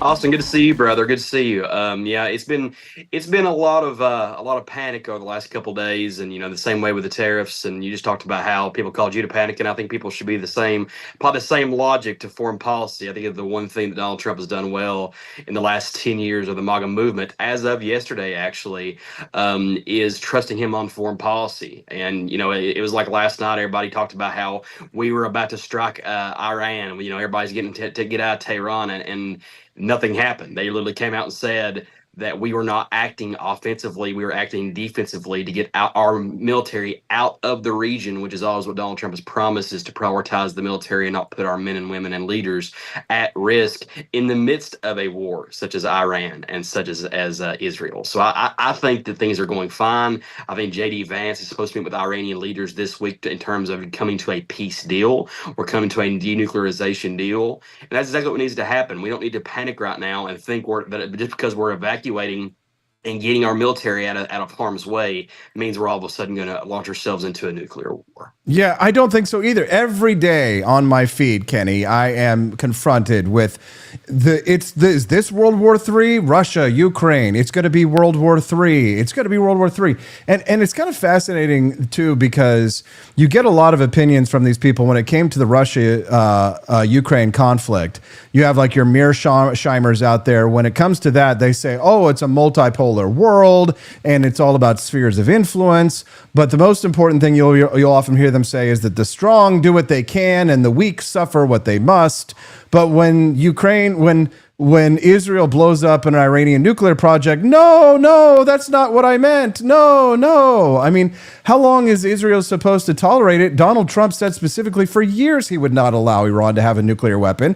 And if he said there's a red line after 60 days and there's no deal, the mullahs probably thought that they could screw with him, but you can't screw with President Trump because he's going to kill your generals, as he has demonstrated time and time again. He's not an isolationist. He's not a Reaganite. He's Andrew Jackson. And Andrew Jackson did himself some killing, did he not? Yes, he did. And, it's just like, I think everybody forgets the Soleimani situation back in Trump's first term. And it was literally one of the major foreign policy moves that he made as president during his first term. And remember, Austin, this is the same kind of attitude that people applied to that situation as well. Oh, we're launching ourselves into a nuclear war. Oh, we're getting ourselves involved in the Middle East yet again. We've assassinated a leader in Iran. That means we're all going to go to war. It's going to be World War III because that happened. And guess what? It didn't.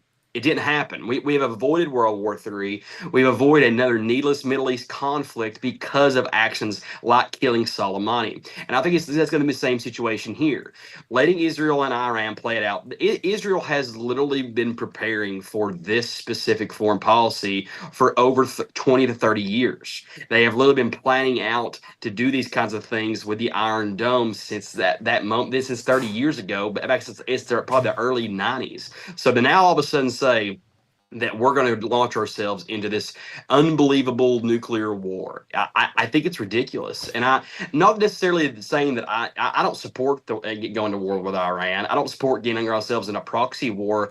But the thing is, I don't believe we're going to. And I think that's the whole thing that both sides of MAGA need to understand at this point. Just because you trust President Trump to evacuate people from Iran and get ourselves out of a conflict doesn't necessarily mean we're going to get into that. We have to give this thing time. This thing happened literally over the weekend. This happened. I think I was actually out of the state on Thursday and Friday, but this kind of started happening late Thursday night when we really started. I mean, we saw the movements at first, getting our military out. Everybody's kind of raising their eyebrows a little bit, but this has just been a 4 to 5 day conflict. To all of a sudden say that the U.S. is going to get itself involved in a nuclear deal, and this is because of the fear mongering that neocons have done since the 1970s, saying that Iran has a nuclear weapon, saying that we don't need to mess with Iran, and we need to denuclearize Iran, get involved in conflicts involving Iran. It's because of those scare tactics that we're so hesitant to have anything to do foreign policy wise with Iran, because we've been scared to death of them for 40 years, even though it's not likely they have a nuclear weapon at all. And even if they do, that doesn't necessarily mean we're going to be involved in this foreign policy conflict. Well, Israel will take care of it. Israel will take care of it. That's what Israel does. It's nice to have them there as well, excuse my language. I know you don't speak like this in the South, but the jizz mop of the Middle East, if you will, cleans up all of the messes, the dirty, nasty, disgusting messes of the hostile Islamist nations, the freedom-hating nations around Israel. And in some ways, they're a bit of an attack dog in a bad neighborhood. And God, if you lived in a bad neighborhood, I'm not a big fan particularly of pit bulls, but maybe if I lived in the ghetto, I might want a pit bull. Just saying. All I'm going to say. But not everybody's still on the MAGA train. A lot of people who came on board are out of it. I mean, I know that Tucker Carlson is not necessarily out, or Steve Bannon are necessarily out, but some people are jumping off. Take a listen to this. Yeah, Donald Trump looks, and man, I supported him this last year. I apologize for doing so. It was a bad calculation. At the time, it seemed like the right one. But he should be impeached and removed for this one. There we go. That wasn't Justin Amash. That was our buddy Dave Smith. He should be impeached and removed from office. Hasn't even done anything yet, but he's already bathed in the bloods of innocent babies. Ridiculous. What's your take, Kenny? I hate that from Dave Smith, because I think he's been a rational voice to connect to the libertarian and MAGA movement. We wrote a piece, me and my buddy Mary Glenn Jacobs wrote a piece for Human Events actually sometime last year, saying that the libertarians should listen to Donald Trump, should come over to that side, because he will enact more of a libertarian policy and more of a libertarian presidency than ever before in American history. And I think that's still reigning true. I don't think anything Trump has done so far foreign policy wise is advocating for war. And to say that he should be impeached and removed for what? Like what is he? He's evacuated our military from Iran and saying that Iran shouldn't have a nuclear weapon. where have you all been the last 10 years? Well, I think his complaint is that we allowed Israel to do it. We allowed Israel to do it, which it's kind of ridiculous. It's like, we don't own them necessarily, but maybe we should with all the money that we send them, but yet they are a sovereign nation to some extent. Yep, and I think that because we're allowing Israel to dictate their own foreign policy overseas to a country that they've been at odds with for 30 years, all of a sudden means that we're for a nuclear war, or for us to get involved in World War III. It's insane, and I think there is this bright line that we need to come to, in that being anti-interventionist does not necessarily mean that we're not involved in some sort of foreign policy discussion or relations with our allies or with the people that we're actually at odds with Iran. Like, we don't need to just sit back and go, hey, you all do what you want to. We're not going to get involved at all. We are involved actively in these discussions. Israel acted, I'm sure Trump knew. I think it came out that Trump knew that this is going to act, and it was kind of a charade, pretending that he was disagreeing with Israel attacking, and then he ended up agreeing with them, and ended up in a retaliation-ary effort with missile launches and things like that. But that's a part of the game. That's the one thing that I've always trusted Donald Trump and his team with. And remember, this time, he doesn't have these neocon John Boltons around him foreign policy-wise. He has people, not necessarily that I would call anti-interventionist. I wouldn't say like people who are just, isolationist or anything like that, but people who have level heads. I mean, people who have talked about foreign policy for 30 years and have never been advocating for Bush-era wars, did not agree with the Iraqi war, did not agree with staying a decade in Afghanistan. When it comes to anti-war, there are some very good people. I absolutely acknowledge that. But there are hostile foreign actors that are at play here that are spending a lot of money on American influencers to have them parrot things one way or another. There are also actual isolationists. There are also Jew haters, just like the leftists who hate everything that Israel does.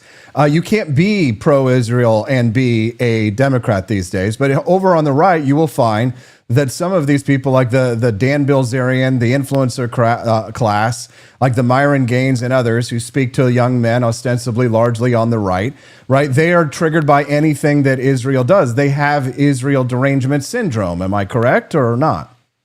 Absolutely, and they want to buy these lies, these anti-Semitic lies that they have for the last 30 years. And look, I respect anybody who says that we should not be involved at all, and if Israel's included in that, I can listen to that foreign policy opinion. I don't necessarily agree with it, but I can listen to it. But this obsession from those niche members of this, it's like you said, speaking to young man, the Andrew Tates of the world are speaking against Israel, and I think that is what has kind of promulgated this idea that we should just never be involved in anything involved in Israel. And that's not correct either. To say that we shouldn't be involved in any foreign conflict or shouldn't be involved at least in peace and diplomatic negotiations is insane. It doesn't mean we're beholden to any country. I promise you that Donald Trump is not beholden to anybody. This dude was literally kicked out of office, charged by the previous president, was attempted to be shot twice. If anybody thinks that he's actually beholden to anybody, not just Israel, not just his own cabinet, he has fired people. He has gotten rid of people. He has surrounded himself with a bunch of loyalists in the current cabinet that he trusts, and not went with the picks that people suggested. He appointed Robert F. Kennedy as the Secretary of Health and Human Services. Does anybody really think that if he was not going to, that he was going to listen to people that, besides his own people, besides MAGA themselves, that he would appoint anybody around him that he doesn't trust? That's insane to think that he is beholden to anybody. So I think people just need to calm down. We have no idea where this conflict is going to go. Everybody thought last night, literally, I remember it was about 5 to 6 o'clock last night, when everybody thought that when we were removing our military and personnel from Tehran, that everybody thought right then that we're going to allow a nuke or a bomb to hit, or we've launched an attack on Israel. I mean, people saying if we do this, it's going to lose us elections. And literally 30 minutes into the conflict, or 30 minutes into that news, everybody comes out and says, "Don't worry, you all. This is not an offensive effort. This is a defensive defensive effort. And all of MAGA went, of course it was. Or most of us went, of course it was. People bought into the idea because they want Trump to fail. They want him to be like any other Republican president on foreign policy. And he is just not that. Last question here for you, Kenny. Do you think that were you surprised to see Trump distancing himself from Tucker Carlson and calling him kooky yesterday? No, not really. This is one issue, especially on Iran, that Tucker Carlson has been pretty consistent about. And I knew if there was going to be any kind of, aggression or allowance of aggression towards Iran, that, Tucker would disagree with him on it. And I think kooky's not necessarily the worst thing to be called, to be quite honest. That nickname is not necessarily something that's just going to ruin their relationship. You've already saw Elon Musk come back and apologize.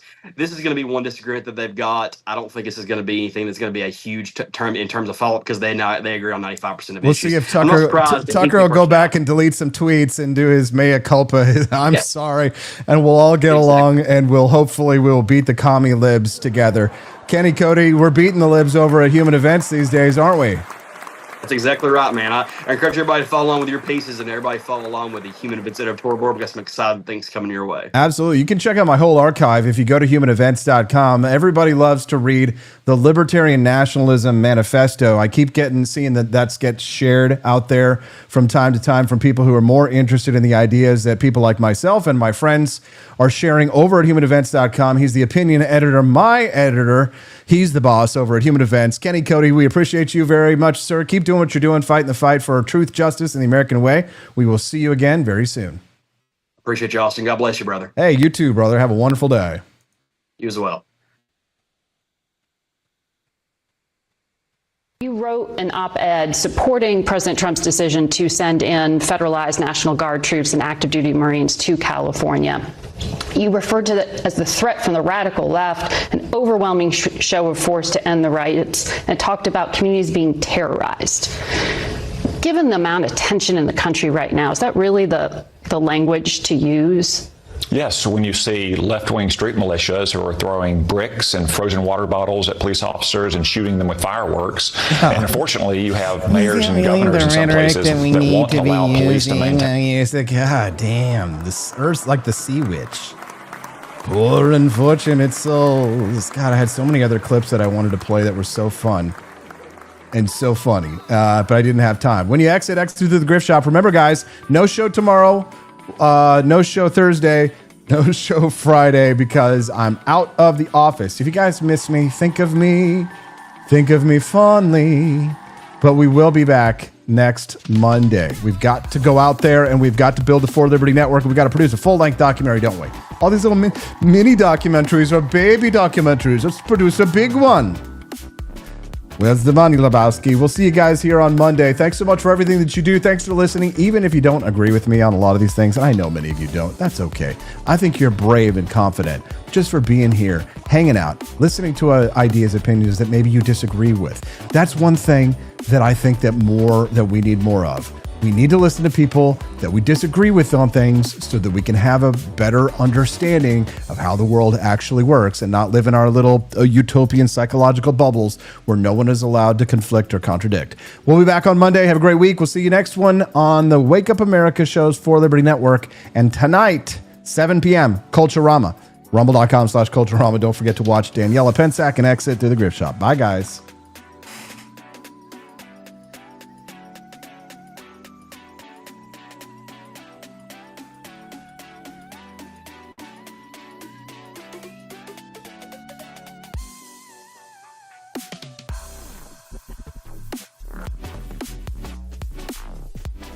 Notice how some politicians spend more time chasing applause than solutions? Josh Hawley, yes, the constitutional conservative, the populist outsider, the guy with the clenched fist and furrowed brow, is now pushing for a $15 federal minimum wage. And I've got to ask, is he trying to win over working Americans, or is he just auditioning for MSNBC? Hawley's teamed up with a Democrat to more than double the minimum wage by 2026. On the surface, that sounds bold, unifying, populist.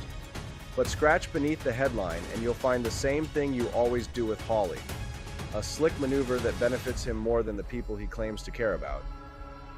This is the same senator who supported right-to-work laws and cheered when Missouri voters shot down wage hikes. The guy who railed against nanny state economics is now front and center with a plan that would make Bernie Sanders blush. You half expect him to show up in a union jacket and demand free college next. He's not wrong to notice that wages have stagnated. He's not wrong that working families are getting hammered by inflation and corporate consolidation. But the idea that a one-size-fits-all federally mandated 15 minimum wage is the answer? That's not populism. That's lazy economics wrapped in cheap applause. And who gets hit hardest? Small businesses in small towns. Places Hawley pretends to represent. Diners barely staying afloat. Gas stations scraping to make payroll. Forcing a nationwide hike without a plan to help them absorb it isn't bold. It's blind. But that's Hawley's move, isn't it? He puts on the man of the people mask, but his record is a carousel of contradictions. One day he's bashing big tech. The next he's pitching government regulations that would make progressives swoon. He talks like a constitutionalist, votes like a central planner, and grins like a guy always 2 years out from announcing a presidential run. He's flirted with Sanders-style economics before, floating direct cash subsidies to low-wage workers instead of wage hikes, welfare with a bow tie. Now he's just skipping the middleman and going straight to federal mandates. Same big government policy, just in red state wrapping. And let's not kid ourselves. This minimum wage push is about optics. Hawley wants to be seen as the Republican who cares about workers. The guy who can parrot the left, wrap it in patriotic language, and act like he invented labor reform. It's not about principle, it's about positioning. And it's working. Some conservatives are falling for it. They see the rolled-up sleeves and think he's fighting for them. Meanwhile, he's just rolling out another top-down plan that hands more control to Washington and less freedom to the people doing the hiring. Raising the minimum wage sounds great until the layoffs start. Until the kiosks go in. Until the mom and pops close because they can't compete with multinationals gaming the tax code. The rich get richer, the poor get pink slips. And Hawley gets another cable news segment. If he really cared about workers, he'd be fighting for more freedom, not federal control. Cut red tape, cut taxes on small businesses, deregulate industries strangled by nonsense. But that doesn't get clicks. That doesn't trend on Twitter. That doesn't get you invited to nod solemnly on Sunday shows. And maybe some of them do care. But caring isn't enough. You have to be consistent. You have to have a spine. You can't be the guy warning against tyranny on Monday and then pushing wage mandates on Tuesday. Josh Hawley isn't a fighter. He's a performer, a guy who reads the crowd and plays the part.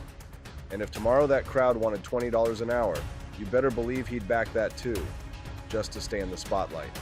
So what do? We call it out, loudly. We don't let the populist mask fool us. We don't accept big government solutions just because they come with a red tie instead of a blue one. We fight for real liberty, real prosperity, and real reform, without selling out to central planners in disguise. And if you want to wear that fight, not just talk about it, head over to forlibertyshop.com. No corporate fluff, no lobbyist handouts, no phony populism. Just clean, bold, liberty-first gear you can wear with pride. Because freedom isn't a slogan, it's a standard.